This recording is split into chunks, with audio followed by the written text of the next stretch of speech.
Anyone who wants the VBS money, you are barking at the wrong door. The ANC has got the money of the VBS. Same story all the time, with an aim to divide and destroy the EFF. Check the facts. Destroy them.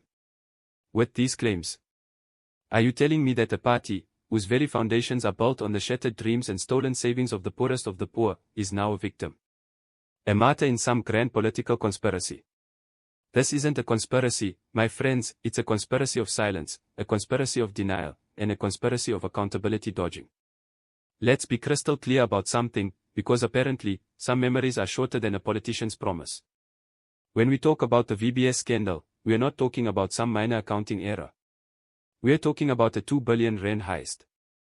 A 2 billion rand robbery that emptied the coffers of municipalities, stole the pensions of elderly grandmothers, and snatched away the livelihoods of ordinary people who trusted a bank that was supposed to serve them. And to hear Malema, with a straight face, spin this yarn of victimhood, it makes my blood boil. Let's dissect this, shall we? Let's talk about the so-called evidence linking Malema to the VBS scandal.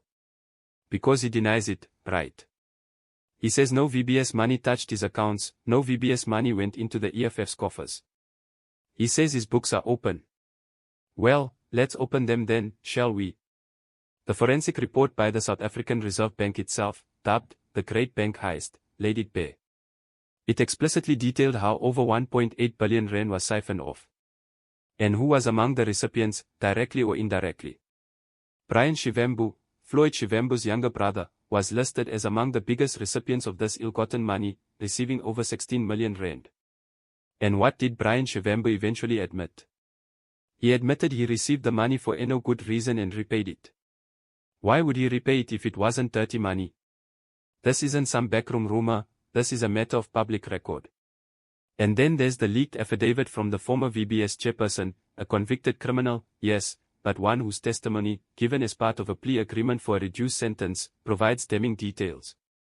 The chairperson claimed Malema received 5 million rand and Floyd Shivambu received 10 million rand. He further alleged that the EFF was paid 1 million rand a month to prevent the party from criticizing VBS and to ensure political protection. Political protection. Protection for what? For looting the poor. For destroying a bank meant for the marginalized. But it gets deeper, doesn't it? Investigative journalists, who have done the job our law enforcement often seems hesitant to complete, have followed the money trail. Poli's incisive reporting for the Daily Maverick has shown how Malema used a company called Mahuna Investments, ostensibly owned by his cousin, as his personal slush fund. A company that apparently paid no taxes. Bank statements analyzed by Scorpio showed around a 5.3 million in VBS source money flowed into Mahuna Investments. And what was this money used for, you ask? Oh, the life of a revolutionary. Gucci. Le Coq Sportif. Lavish parties. The Durban July. While the poor depositors of VBS lost their life savings, Julius Malema was spending thousands on luxury brands. This isn't speculation, this is documented expenditure linked directly to the flow of VBS money. And when pressed, Malema has vehemently denied it. He's attacked journalists who dared to report the truth. He claimed his books were open, but when asked to produce them, nothing. Silence. This is not the behavior of an innocent man, my friends. This is the behavior of someone with something to hide, someone desperate to control the narrative. Now, let's address this utterly preposterous claim that the ANC is trying to destroy the EFF because they are some kind of formidable threat. Scoffs loudly, a mocking laugh. A threat. The EFF. Let's be serious for a moment, despite the rage boiling within me. The EFF, for all its bluster and theatrical red overalls, has consistently failed to make significant electoral inroads to genuinely challenge the ANC's dominance on a national scale. They remain a minority party, a protest vote for many, but hardly an existential threat that requires a sophisticated, fabricated smear campaign of this magnitude. The ANC, despite its own myriad problems and declining support, still holds the vast majority of power. The EFF's influence often lies in its ability to be a kingmaker in hung municipalities, to disrupt parliament, and to generate headlines with its radical rhetoric. But to suggest that the VBS scandal, a massive financial crime affecting thousands of ordinary people, was concocted by the ANC purely to destroy the EFF, is an insult to our intelligence and, frankly, an insult to the victims of VBS. It shifts the blame, trivializes the suffering, and attempts to turn perpetrators into martyrs. It's a deflection tactic, a political smokescreen of the highest order, designed to distract from the damning evidence and the legitimate questions that demand answers. And speaking of legitimate questions, this isn't Julius Malema's first rodeo, is it?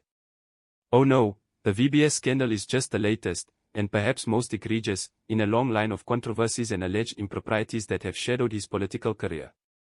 Let's take a quick stroll down memory lane, shall we? Remember the Returning Trust scandal?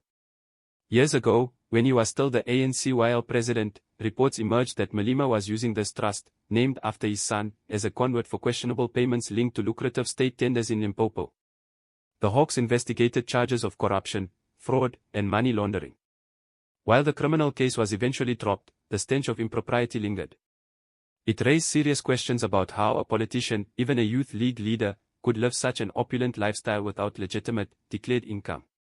Then there's the On-Point Engineering saga. A company in which his Returning Trust held a stake, secured a massive contract from the Limpopo Department of Roads and Transport. The public protector, Tuli, found that the tender process was corrupt and that Malema benefited from this corruption. Again, allegations of using political influence for personal enrichment. This isn't a pattern of fighting for the poor, it's a pattern of profiting from the public purse. And let's not forget the allegations of kickbacks from municipal tenders in cities where the EFF held significant sway, like Johannesburg and Pretoria. Investigative reports have detailed how the EFF allegedly benefited from deals, receiving payments in exchange for facilitating massive contracts. This is the very definition of cronyism, of using political power to line pockets, rather than serve the people. And the chilling threats against journalists. When brave reporters dared to investigate these allegations, their personal details were released, they faced intimidation and harassment. This is the behavior of someone who fears the truth, not someone who champions transparency and accountability. So, when Julius Malema stands on a podium and, with all the conviction of a seasoned orator, claims that the VBS scandal is a political hit job by the ANC to destroy the EFF, it's not just a lie, it's a cynical manipulation. It's an attempt to deflect, to distract, to rewrite history, and to escape accountability for a scandal that robbed the most vulnerable among us. The real threat to the EFF, Mr. Malema, isn't the ANC's supposed machinations. The real threat comes from within. It comes from the glaring inconsistencies between your revolutionary rhetoric and the undeniable evidence of lavish spending funded by stolen money. It comes from the public's growing disillusionment with politicians who preach one thing and practice another. It comes from the erosion of trust when leaders are seen to be enriching themselves while the masses struggle.